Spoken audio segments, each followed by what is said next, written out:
dishwashing liquid na pwedeng maging shampoo, pwedeng maging car shampoo, pet shampoo, pwedeng maging hand wash, at saka all-in-one. Yes. Ano pa po yung iba nyo nga ito? Meron din po tayong chocolate molding. Opo, tuturo po natin sa kanila yung mga different techniques. Okay, bakit po ito yung pinili nating ituro sa ating mga kapamilya na magtutungo po dito? Kasi maliit lang na puhunan ng kailangan. That's one. Number two, ano yan need yan ng tao. Like dishwashing liquid, in demand siya. Kahit na anong gawin mo, maghuhugas at maghuhugas ka ng plato, magsishampoo at magsishampoo ka. Okay, maraming salamat po. Yan ho, si Ma'am Grazie Madridano ng Carl Balita Livelihood Center. Kabayan? Ayun, yung livelihood. Mga hanap buhay po. Ay, thank you nga pala. Gaano ho kayo kaaga pumunta dito? Mga alas 5, ma'am, nandito na po. Alas 5 ng umaga. Bakit ho ganun kaaga? Para mas una ako sa matatanggap nila. Okay. Ano-ano ho yung paghahanda na inyong ginawa para dito sa job fair?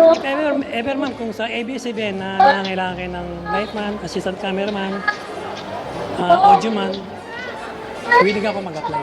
Okay, so yun ho yung target nyong applyan dito. Yes, ma'am. Ano ba po yung iba yung target? Iba pa? Ibang company naman, ma'am. Warehouse checker, or purchasing and receiving clerk.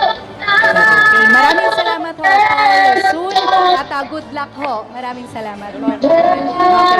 Ayun kabayan, isunod na natin agad si Miss Gracie Madridano mula sa Carl Balita Livelihood Center. Magandang umaga po, Miss Gracie. Magandang umaga po sa inyo at sa lahat po ng tagapakinig ng DZMM and TV Patrol.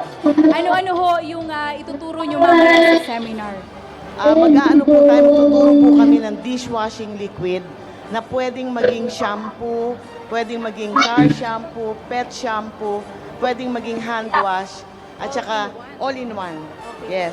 Ano pa po yung iba nyo ituturo? Meron din po tayong chocolate molding.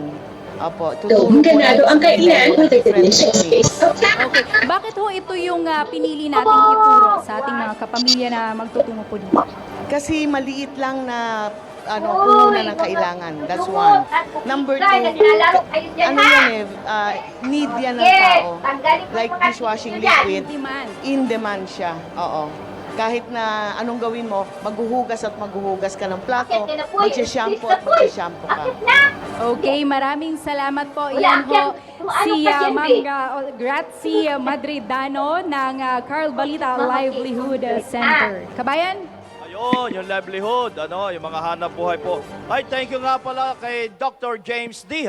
ng Chinese General Hospital Medical Center, yung mga taga-UST Hospital at ng Manila Health Department. Maraming salamat po katulong namin para sa medical mission. At saka ang Robinsons Mall, namigay ho tayo ng supot-supot na na regalo kanina.